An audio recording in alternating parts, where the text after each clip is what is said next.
This is Sandra. I'm here again with another recipe, and it's so self-explanatory. You just can do it in your sleep. All you have to do is get another box of this spice cake mix, y'all. Any brand you want to get, and 3 bananas you're getting ready to throw away.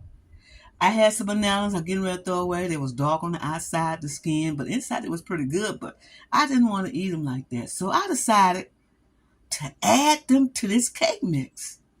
3 cups of, 3 eggs, a half a cup of oil, and 1 cup of water, and those 3 bananas.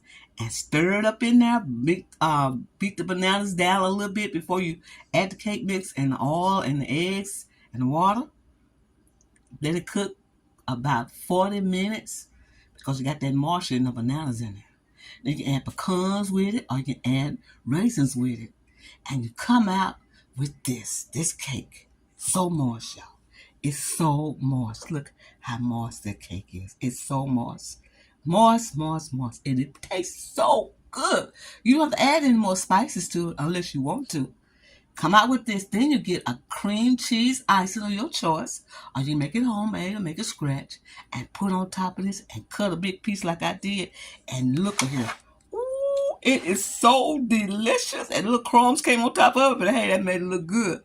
This is Sally. I want to tell you happy eating. And thank you for coming to my channel and get these easy recipes you could do in 30, 40 minutes for your family. Like these desserts.